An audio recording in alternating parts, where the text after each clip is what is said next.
All right. Let's move along now to our next guest. I am so excited to talk to this man because a lot of people ask me about him. Chael was talking about him recently.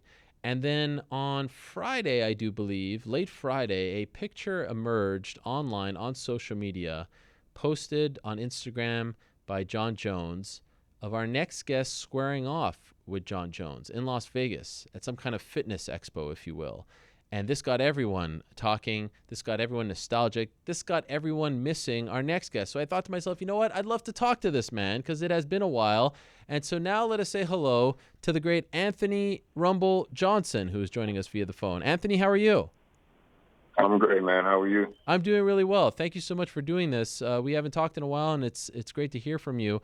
And so this photo was posted by Jon Jones. I'm sure you saw it. You were a part of it, of you guys squaring off. Could you tell us how that happened and where that was? Well, I was walking into the Olympia Expo, and I seen a friend of mine, Aaron Legend, and he's sponsored by GAT, who sponsors John. And he told me that John was over there, so I just, I went over there just to see my boy and show him some love. And that's it. Okay. And did you guys say anything to each other? How did this come about? No, I mean, we just had regular conversation. Hey, how you doing? How's the family? You look good, blah, blah, blah, stuff like that. But, when John and I talk, we don't talk about fighting or anything like that. We talk about real life stuff. Whose idea was it to do a stare down?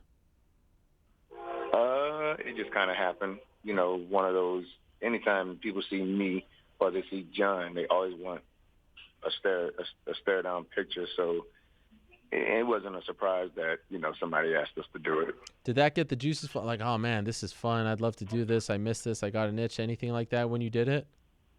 No, not at all.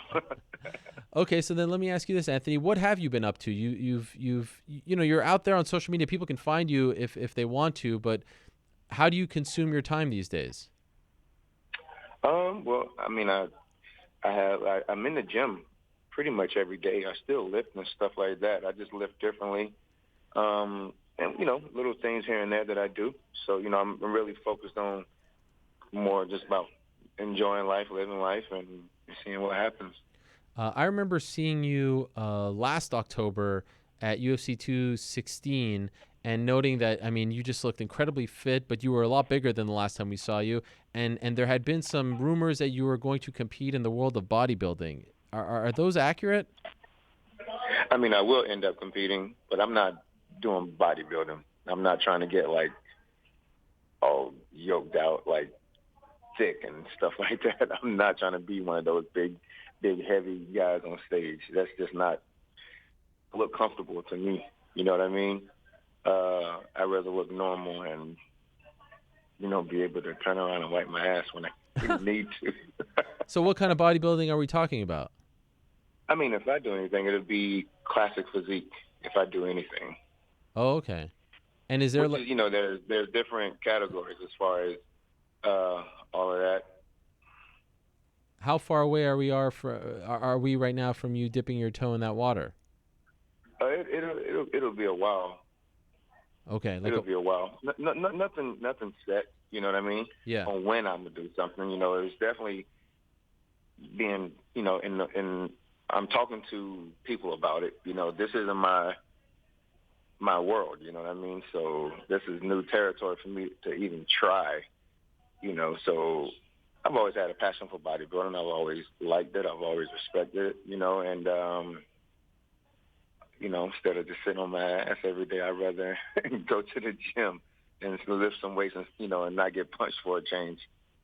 So in the back of your mind, this was always something that you were interested in? Did you always know that this would be something once you were done fighting that you would pursue?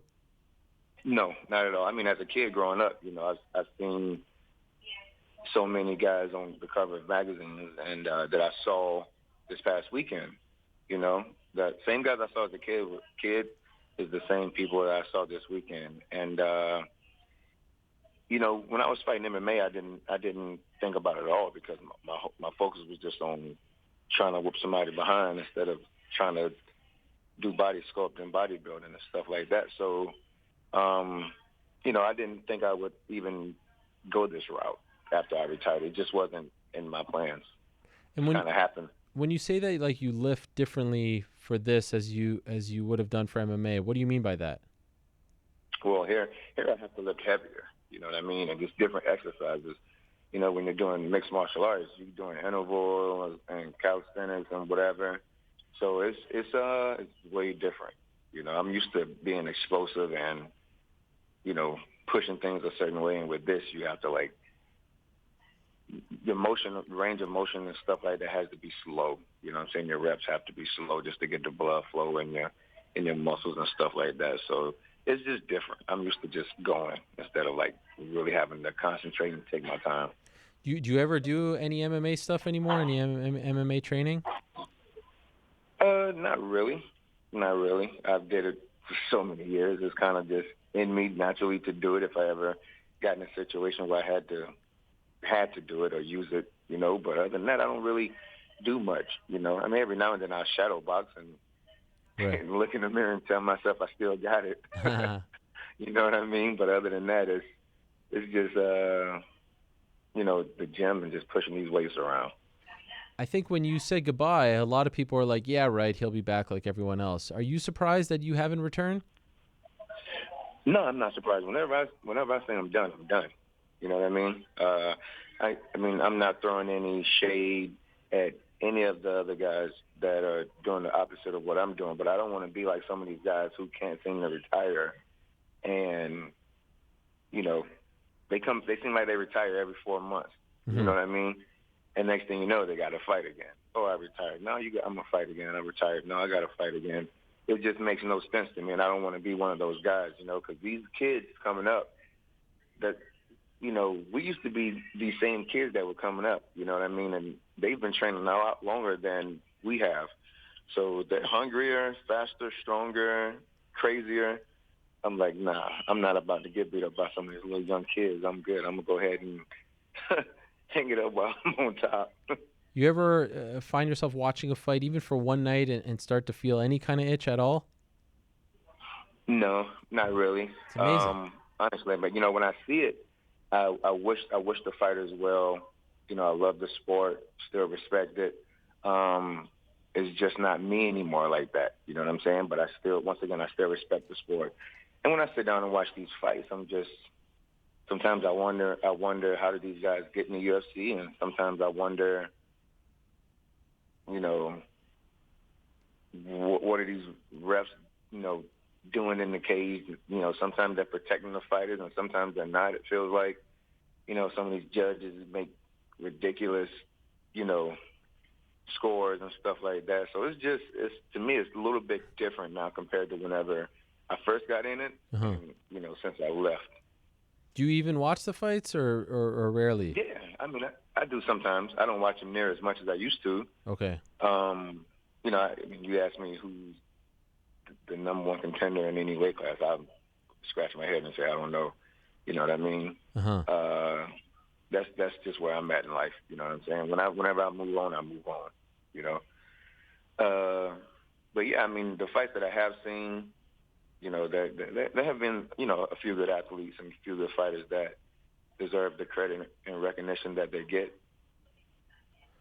You know, when you watch the sport these days and you look at the light heavyweight division, it's amazing because there was a time where that was like the glamour division of the UFC. It was the most stacked division. Now you can make a case that it's the thinnest division. And so I think the reason why people keep talking about you and keep sort of hoping that you come back is because there would be very little competition between wherever you would slide in and the belt still. Do you find that a lot of people come up to you and say, like, please come back, we still love to see you fight Jon, you know, you can make it like it's right there. There's not very many people there. Do you get that a lot? Every day, every single day, I get somebody saying it, either via social media or, you know, I can be walking through the mall or a restaurant or something, and somebody will come up and say something similar to that. You know what I mean? A lot of people still want me to fight, you know, but, you know, once we talk, they actually respect my decision and they support it. You know what I mean? So the fan base is still there. They're still very strong, and you know, I love that.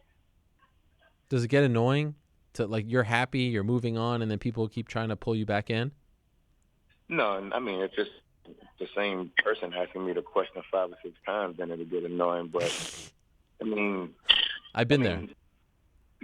you know, so, but when it's just fans and they asking a simple question because they're excited and they want to know, I mean, you can't get mad about anything like that. That would be pretty dumb to get mad at a fan over, you know, or frustrated with the fan because of they asking a simple question. I was thinking about you a lot a couple of weeks ago when Darren Till was somehow making his way down to 170, and it reminded me a lot of you fighting at 170, and of course, you know, where you ended up at 205, and how big you are, and how much more healthy you are. Do you cringe when you see what some of these guys have to go through? Does it remind you of your struggles as well, and how dangerous that was? Not really. I'm like, you know, we know what we sign up for, and you know the situations we put ourselves in. So I don't cringe. I don't feel bad. It's the nature of the beast, and you know, if you don't like it, don't put yourself in that situation. You know what I mean? Uh, you got to make tough choices like that. You know, either you want to do it or you don't. So, you know, people giving Till a lot of crap about him missing weight and all this other stuff and whatnot. And I mean, Till's a beast. But Woodley surprised, I think, all of us when the way he handled that situation. Did it ever get to a point for you? You know, Till talks about it being a nightmare, and others have as well, where you were ever afraid for your life when you were cutting down to 170. No, I've never experienced that. Okay. You know, I've never gotten to the point where I was afraid something seriously going to happen to me. But every time somebody asked me about the weight cuts and all of that whenever I was fighting 170, now I say I'm surprised I something seriously didn't happen to me. Right. You know, because I was cutting a tremendous amount of weight, and you see how Till is built. You know, you look how he's built for 170, and look how I was built for 170. Two totally different bodies, but he's having trouble cutting weight, and he's nowhere close to being as muscular as I was at 170. You know what I mean? So my weight cut was a lot tougher. You know, I think these fighters, when it comes to missing weight and whatnot, they get a slap on the wrist and that's it now, instead of actually getting punished like I did. So in a way, it feels like, I don't know if I was supposed to be made an example of or what, but it worked, whatever they did. So could I ask how much you weigh today? Like, what do you walk around at? I get that. That's the most, you know, mysterious question of them all. People ask me that every day too. I just tell them take a guess. That's it. That's it? You won't tell us? That's it. No, man. You always trying to get some spilled tea, man. No, I just. You know what I'm saying? Can I guess? Okay, I can guess. You'll tell me if I'm right. You can guess. You can guess all you want. 240? Maybe. You won't tell me if I'm right. Nope. Why do you feel like? I mean, you know, I can understand why some people might think, but like you're a strong, you're a bull, you're a healthy guy. We aspire to all look and you know, like the physique that you have, you're like a Greek god out there. Why would you not want to, you know, brag about this? Hey, it just gives you more to talk about, doesn't it? Wow. Okay. Bigger than you were walking around at when you were a fighter? Oh, hell yeah. Yeah. Dang. Yeah. You feel healthy though? Yeah. I feel great overall. Man. So you would fight great, if you ever came back. You would be a heavyweight though, right? With this kind of weight. I mean, if I step on a scale, of course, because it's over 205. Okay, so we're getting somewhere. We're getting somewhere here. We're narrowing it down. I mean, I'm definitely way more than 205 right now. You know what I'm saying? So yeah, I have to be a heavyweight. You know, so yeah, I would be a heavyweight if I came back right now. It'd still be easy for me to get down to 205. Okay, under 265. Oh hell yeah. Okay, all right, that's somewhere. Above 240. Maybe. Wow, that is something else. That is amazing. And are you still living in Florida? Yep, I am. So you never get, you know, Henry Hoof never calls you up, hey, I need some help with a guy sparring. None of that happens. No, I mean they have an amazing team where they are right now with the Black Zillions. Not the Black Zillions. I'm sorry. Combat Extreme Club. Combat. Yeah, Combat Club and all of that. They're doing an amazing job with whatever they need over there. If they need me, of course I will help.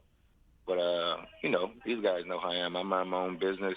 I don't bother anybody, and if somebody needs me, they can always reach out, and then we'll go from there. Are you still working in the cannabis business as well? Yes. Yeah, I have a CBD oil company called Competitive Body Development. And what does that do? So, excuse me? What does that do? It's just regular CBD, but we're catering it more to the everyday athlete. A lot of these companies cater more towards, I guess the older generation whenever you see them talking about it, but we're catering more to the athletes. So, we want fighters to be involved and wrestlers and stuff like that. People with the hardcore sports, what I'm saying? Instead of, freaking, no disrespect to them, but like baseball, and, they're standing around waiting for a ball to come to them. You know what I'm saying? So, Dang. it's not much contact in that sport is what I'm saying. But they still have the aches and pains and stuff like that. Like any normal athlete, is just, you see how long they get to last in their profession compared to everybody else. So that's just what it's about. We have lotions and stuff like that. We have drops. We have a good amount of things coming out. Wow, and it's going well. Yeah, man. We launch at the end of the month. Oh. And, we're supposed to sell X amount of units, and we're already over halfway there to selling out all the units that, we needed to sell. Distribution is already set. I mean, we're ready to go. Where can people buy it or learn more about it? Oh, I mean, we have a website, competitiveBodyDevelopment.com. It's going to start pretty soon. It's being built right now.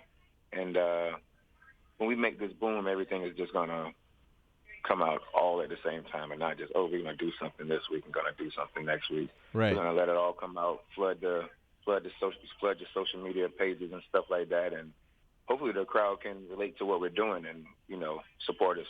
And just curious, I'm not very well versed on this. Is this legal everywhere or only in certain states? Well, CBD, I think, is legal everywhere. Okay. When it comes to CBD, it's about how much THC is in it. You know what I'm saying? Then that's whenever it can get tricky. Okay. But as far as us, we make sure everything is by the books, no matter what.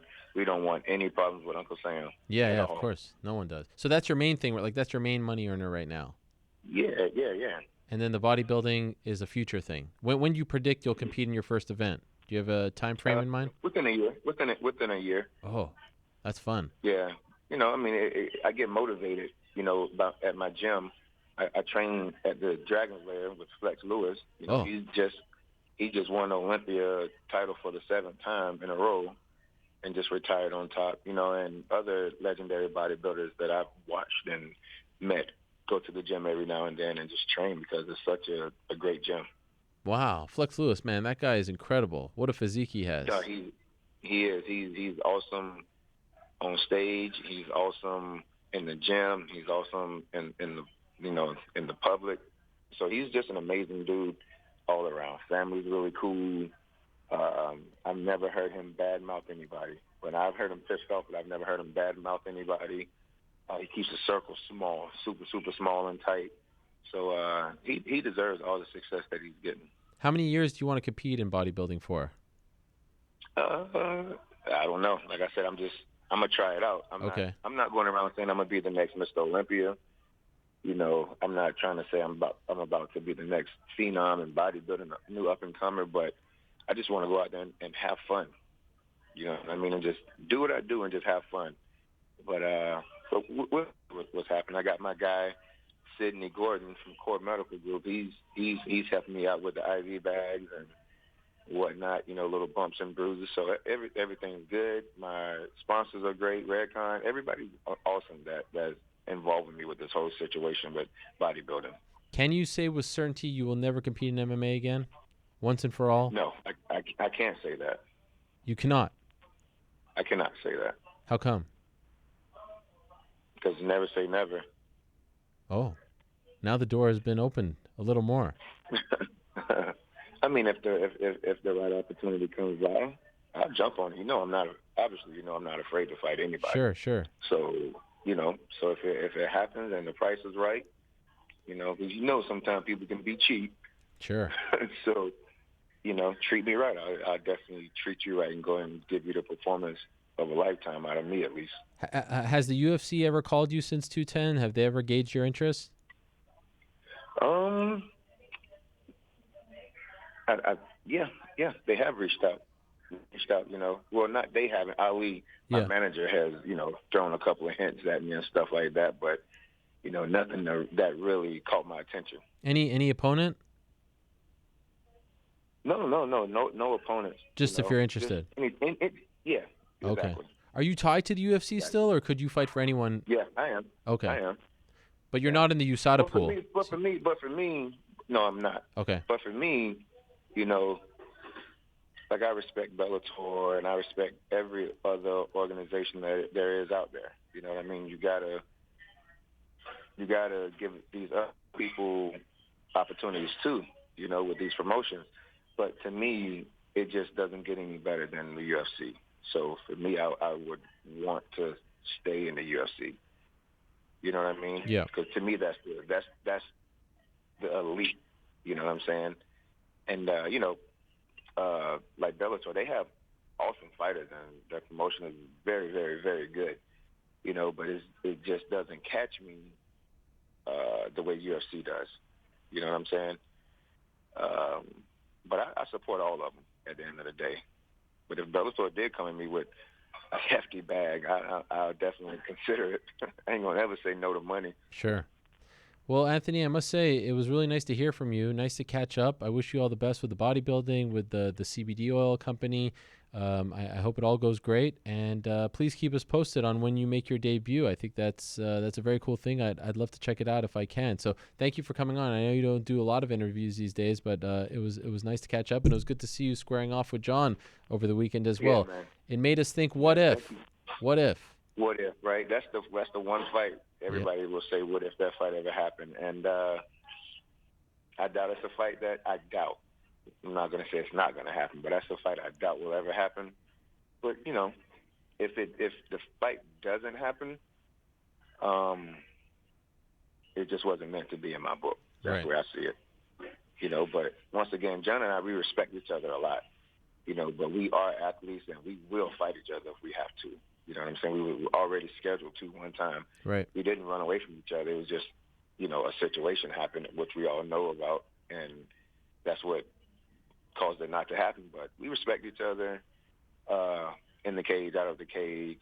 So, like I said, if it happens, it happens. If it doesn't, it doesn't. But I'm not holding my breath for it. Thank you, Anthony. All the best to you. Thanks for doing this. Thank you, man.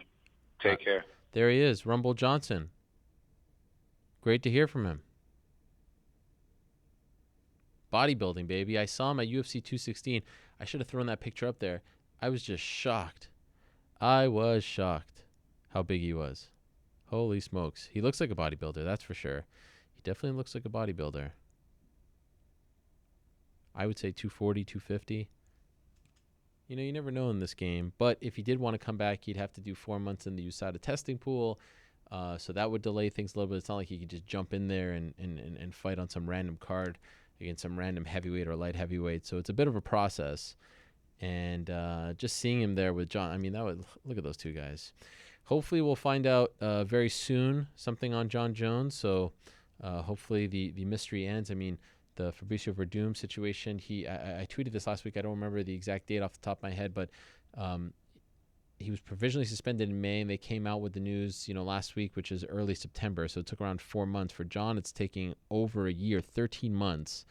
I feel like we need to put an end to this once and for all and just know where he stands.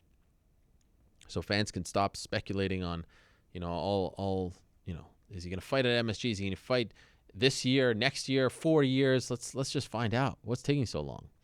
So that's that story. We can talk about that later on the post show.